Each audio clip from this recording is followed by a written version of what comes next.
Hello student, आज हम लोग पॉलिटिकल का क्लास 11 पॉलिटिकल साइंस का चैप्टर 4 पढ़ेंगे, कार्यपालिका। तो चलिए सबसे पहले हम लोग देखते हैं कि इस चैप्टर में हमें क्या क्या पढ़ना है। तो हम जानेंगे सबसे पहले कि कार्यपालिका होता क्या है, इसका अर्थ क्या है, कार्यपालिका के कितने प्रकार होते हैं, ठीक है। और फिर जाने इसके दो प्रकार होते हैं, सामूहिक नेतृत्व वाला कार्यपालिका और दूसरा एक व्यक्ति के नेतृत्व वाला कार्यपालिका। और फिर जानेंगे कि भारत में संसदीय व्यवस्था क्यों अपनाई गई। और फिर उसके बाद जानेंगे कि कार्यपालिका के दो स्तर होते हैं, केंद्रीय स्तर और राज्य स्तर, ठीक है। फिर जानेंगे कि स्थायी कार्यपालिका क्या होता है और अस्थायी कार्यपालिका क्या होता है। फिर राष्ट्रपति के शक्तियाँ के बारे में जानेंगे कि इनकी क्या क्या शक्तियाँ हैं और राष्ट्रपति क्यों ज़रूरी है। और फिर जानेंगे प्रधानमंत्री या मंत्री परिषद की क्या शक्ति है और इनके क्या स्रोत हैं, ठीक है। तो चलिए शुरू करते हैं हमारा पहला टॉपिक, कार्यपालिका होता क्या है, ठीक है। तो कार्यपालिका सरकार का वो अंग है जो कानून लागू करता है और पूरे देश का प्रशासन चलाता है, ठीक है। तो कार्यपालिका सरकार का वो अंग है जो कानून को लागू करता है और पूरे देश का प्रशासन चलाता है। तो ये जैसे हम लोग पढ़े थे ना कि लेजिस्लेचर क्या होता है, विधायिका क्या होता है, वो कानून बनाती है, ठीक है। और ये कानून लागू का काम करती है, ठीक है। ये कानून लागू करने का काम करती है। तो इसका भी 3 अंग होते हैं, क्या क्या, विधायिका कानून बनाती है, कार्यपालिका कानून लागू करती है, जुडिशरी अगर कानून सही से पालन नहीं कर रहा कोई तो उसका रक्षा करता है और न्याय करता है, ठीक है। तो कार्यपालिका के मुख्य अंग क्या होते हैं, राष्ट्रपति होता है, प्रधानमंत्री होता है, मंत्री परिषद होता है, नौकरशाही मतलब कि IAS ऑफिसर हो गए, IPS हो गए, ये सब नौकरशाही के अंतर्गत आते हैं, ठीक है। फिर कार्यपालिका के कितने प्रकार होते हैं, तो कार्यपालिका के 2 उपकोर नेतृत्व के आधार पर 2 भागों पर बांटा गया है, 2 भागों के आधार पर बांटा गया है, ठीक है। तो पहला है सामूहिक नेतृत्व वाला कार्यपालिका। इस व्यवस्था में शासन किसी एक व्यक्ति के हाथ में नहीं होता बल्कि कई लोगों मिलकर सरकार चलाते हैं, ठीक है। पहला है संसदीय प्रणाली, मतलब कि शासन, इस व्यवस्था में शासन किसी एक व्यक्ति के हाथ में नहीं होता है बल्कि कई लोगों मिलकर सरकार चलाते हैं। इसको बोलते हैं सामूहिक नेतृत्व वाला कार्यपालिका और ये हमारे भारत में भी अपनाया गया है। तो संसदीय प्रणाली क्या होता है, राष्ट्रपति राजा केवल एक नाम मात्र का प्रमुख होता है, मतलब कि जो राष्ट्रपति है देश का प्रमुख तो होता है लेकिन उसका नाम मात्र का होता है, वास्तविक शक्तियाँ प्रधानमंत्री के पास होता है, यही देश को चलाता है, ठीक है। वास्तविक शक्ति प्रधानमंत्री और मंत्रिपरिषद के पास होता है। मंत्रिपरिषद लोकसभा के प्रति उत्तरदायी होती है, मतलब मंत्रिपरिषद कोई भी फैसला लेगी तो लोकसभा को वो जवाब देगी कि वो उसने क्यों लिया है फैसला, ठीक है। यदि लोकसभा विश्वास खो दे तो सरकार गिर सकती है, अगर लोकसभा विश्वास खो दे तो पूरा मंत्रिमंडल भंग हो जाएगा, ठीक है। आगे बढ़ते हैं कि सामूहिक नेतृत्व वाला कार्यपालिका कहाँ कहाँ है, भारत में है, इटली में है, जापान में, ठीक है। फिर दूसरा क्या है, अर्ध अध्यात्मक प्रणाली, सेमी प्रेसिडेंटल सिस्टम, ठीक है। तो राष्ट्रपति और प्रधानमंत्री दोनों के पास शक्तियाँ होती है, दोनों मिलकर शासन चलाते हैं और शक्तियों का बंटवारा संविधान के अनुसार होता है, ठीक है। मतलब इस व्यवस्था में क्या होता है कि कहीं कहीं देश का प्रमुख राष्ट्रपति हो जाता है और कहीं कहीं देश का प्रमुख PM हो जाता है, ठीक है। इसमें ऐसा होता है, बस यही अंतर है। और ये कहाँ का है, फ्रांस में है, रूस में है, श्रीलंका में है। और दूसरा कार्यपालिका का प्रकार है एक व्यक्ति के नेतृत्व वाला कार्यपालिका, मतलब कि यहाँ देश का जो देश चलाएगा बस एक व्यक्ति चलाएगा, जैसे कि प्रेसिडेंट चलाएगा, ना कि PM, एक ही व्यक्ति फैसला लेगा। तो राष्ट्रपति ही देश और सरकार दोनों का प्रमुख होता है। राष्ट्रपति के पास अधिक शक्तियाँ होती है प्रधानमंत्री के मुकाबले, वो विधायिका के प्रति उत्तरदायी नहीं होता है। अगर वो कोई फैसला लेता है, कोई कानून बनाता है तो वो कोई जवाब नहीं दे सकता है कि वो इसने इसलिए बनाया है, क्योंकि सारा शक्तियाँ, सारा पावर प्रेसिडेंट के पास होता है, ठीक है। उसका कार्यकाल निश्चित होता है, जैसे कि उदाहरण के लिए अमेरिका, ब्राज़ील, ठीक है। फिर आगे पढ़ेंगे हम लोग कि भारत ने संसदीय प्रणाली क्यों अपनाई, मतलब भारत में संसदीय प्रणाली क्यों अपनाई गई, ठीक है, ये जानेंगे। तो संविधान निर्माताओं ने संसदीय प्रणाली इसलिए चुनी क्योंकि हमारे संविधान निर्माता चाहते थे सरकार जनता के दुखों को समझे और उसका समस्या का समाधान करे, उसको सुने, जनता का क्या मांग है, इच्छा है और जवाब दे सके। इसलिए इन्होंने संसदीय व्यवस्था को अपनाया। इसमें ज़्यादा पावरफुल प्रधानमंत्री को बनाया गया। एक व्यक्ति वाला व्यवस्था अपना अगर हमारा देश भारत भी या हमारे देश के नेता लोग भी अगर एक व्यक्ति वाला व्यवस्था अपनाते तो एक व्यक्ति का पूजा बढ़ जाता और सारा पावर प्रेसिडेंट के पास चला जाता, अपने मर्जी से कुछ भी करता है। सरकार जनता के प्रति उत्तरदायी होता है। इसमें ये अच्छी बात है, सरकार पर संसद का नियंत्रण बना रहता है। यदि सरकार अच्छा कार्य ना करे तो उसे हटाया जा सकता है। इससे व्यक्ति पूजा की संभावना कम होती है और लोकतंत्र अधिक मजबूत बनता है। ठीक है, समझ में आया कि सरकार जनता के प्रति उत्तरदायी होती है। सरकार जनता को जवाब देगी कि उसने ये फैसला क्यों लिया है। सरकार पर संसद का नियंत्रण बना रहता है, मतलब सरकार अपनी मर्जी से नहीं कुछ कर सकता। ये लोगों के भलाई में हमेशा सोचे और सरकार पे भी नियंत्रण किया जाता है। इसको सारा निर्णय लेने की शक्तियाँ नहीं है। इसे लोकसभा राज्यसभा की स्वीकृति लेनी पड़ती है। यदि सरकार अच्छा कार्य ना करे तो उसे हटाया भी जा सकता है और प्रेसिडेंट को सारा पावर नहीं दिया है क्योंकि इससे एक व्यक्ति की पूजा बढ़ जाती, इसलिए इससे व्यक्ति की संभावना कम होती है। ठीक है ना, व्यक्ति पूजा की, और लोकतंत्र अधिक मजबूत हो जाता है। इसलिए अपनाया गया है संसदीय व्यवस्था। अब आगे देखेंगे कि राष्ट्रपति का चुनाव कैसे होता है।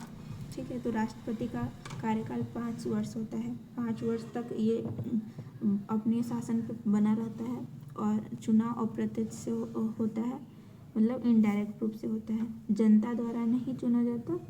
ठीक है, ये एकल संक्रमण प्रणाली द्वारा राष्ट्रपति को चुना जाता है। एकल संक्रमण प्रणाली मैंने ये चुनाव वाले वीडियो में पढ़ाया है, चैप्टर 3 में जाके देख सकते हैं मेरे यूट्यूब चैनल में, सोनम आर्या क्लासेस। एकल संक्रमण प्रणाली। ठीक है, राष्ट्रपति को कौन चुनता है, तो राष्ट्रपति को निर्वाचन मंडल द्वारा चुना जाता है, जिसमें शामिल होते हैं लोकसभा के निर्वाचित सदस्य MP और राज्यसभा के निर्वाचित सदस्य। ठीक है, मतलब लोकसभा और राज्यसभा के लोग ही राष्ट्रपति को चुनते हैं। राज्यों की विधानसभा के निर्वाचित सदस्य दिल्ली और पुडुचेरी की विधानसभा, मतलब केंद्र शासित प्रदेश के लोग भी सदस्य चुन सकते हैं। ठीक है, राष्ट्रपति को कैसे हटाया जा सकता है, तो राष्ट्रपति को हटाने का बहुत ही कठिन प्रक्रिया है। उसको पद से जल्दी हटाया नहीं जा सकता, केवल महाभियोग इम्पीचमेंट की प्रक्रिया द्वारा हटाया जा सकता है। यह एक कठिन संवैधानिक प्रक्रिया है। संविधान का उल्लंघन की स्थिति में महाभियोग लाया जा सकता है। एक बार क्या हुआ था कि एक बार इसे मतलब कि राष्ट्रपति को हटाना बहुत ही कठिन प्रोसेस है। ठीक है, इसे आसानी से नहीं हटाया जा सकता और विश्वास पत्र पारित होने पे ही इसे हटाया जा सकता है। ठीक है, कार्यपालिका के 2 स्तर होते हैं, केंद्र स्तर और राज्य स्तर। तो केंद्र स्तर क्या होता है, केंद्र सरकार पूरे देश का प्रशासन चलाती है। इसमें शामिल है राष्ट्रपति, प्रधानमंत्री, मंत्रिपरिषद और नौकरशाही। और राज्य स्तर में कौन कौन आता है, स्टेट लेवल में राज्यपाल और मुख्यमंत्री, CM और मंत्रिपरिषद और राज्य विधानसभा, विधायक, राज्य स्तरीय की सरकारी कर्मचारी। ठीक है, आगे बढ़ते हैं।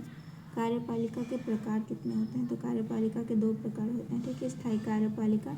स्थायी कार्यपालिका में सरकारी अधिकारी शामिल होते हैं और स्थायी होते हैं।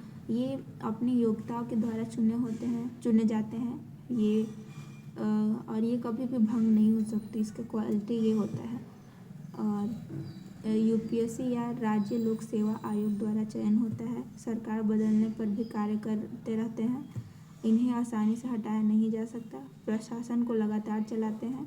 ठीक है, इसके अंतर्गत कौन आता है, IAS, IPS, IRS। ठीक है, ये सब आते हैं।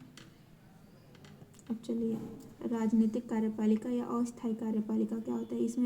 इसमें जनता द्वारा चुने गए प्रतिनिधि शामिल होते हैं, जैसे राष्ट्रपति, प्रधानमंत्री, मुख्यमंत्री, मंत्री।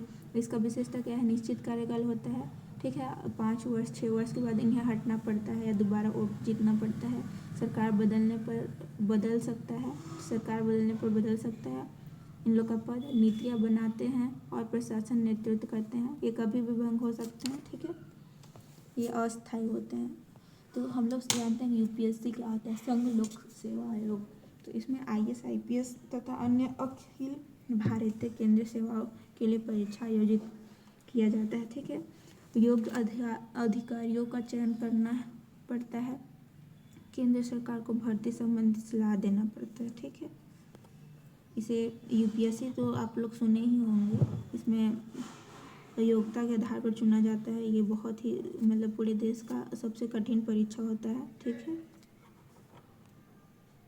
अब हम लोग जानेंगे कि राष्ट्रपति की आवश्यकता क्यों है, ठीक है। तो भारत में राष्ट्रपति का पद केवल औपचारिक नहीं बल्कि संवैधानिक रूप से अत्यंत महत्वपूर्ण है। राष्ट्रपति की आवश्यकता इसलिए है क्योंकि राष्ट्रपति भारत का संवैधानिक प्रमुख होता है। सरकार संविधान के अनुसार कार्य करे, इसकी निगरानी करता है, सरकार बनने की प्रक्रिया पूरी करता है, ठीक है।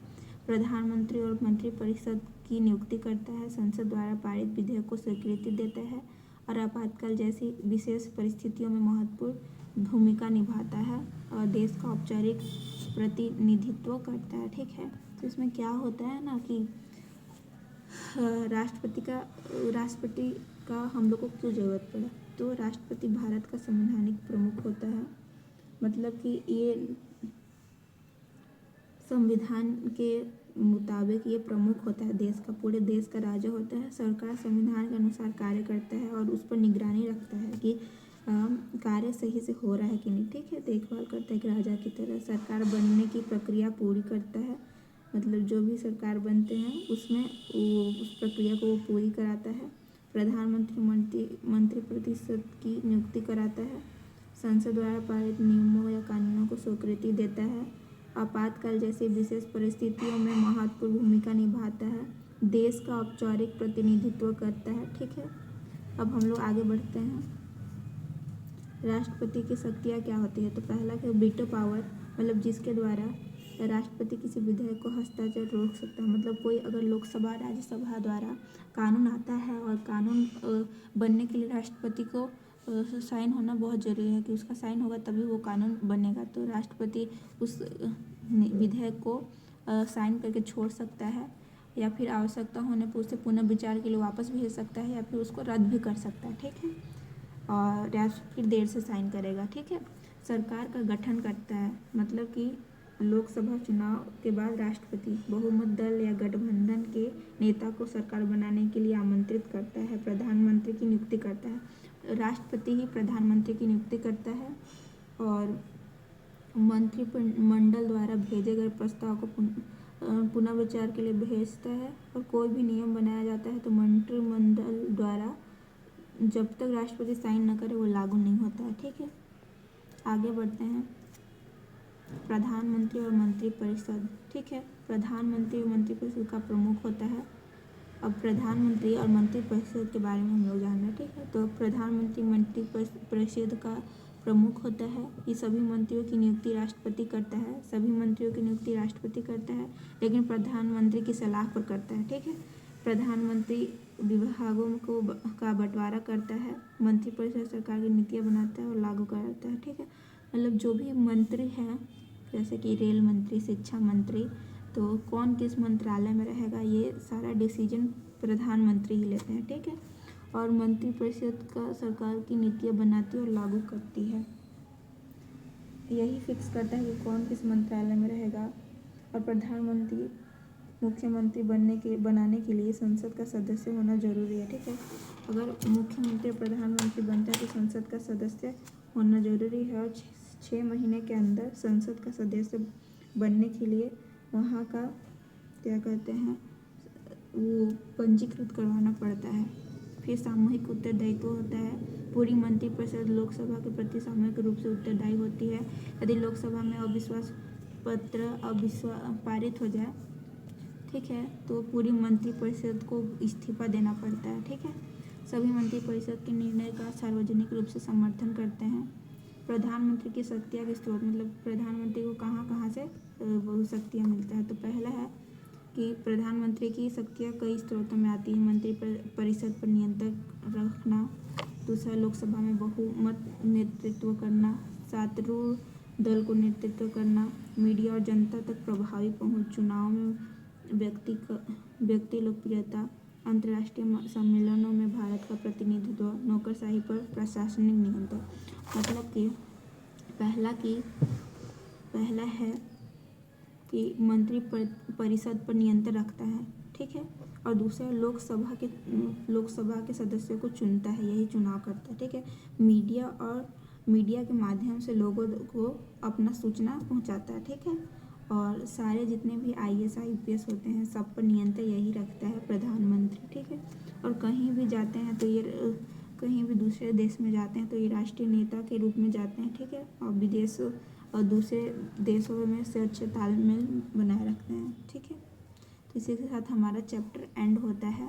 तो हमारे वीडियो को लाइक करें, सब्सक्राइब करें। Thanks for this watching.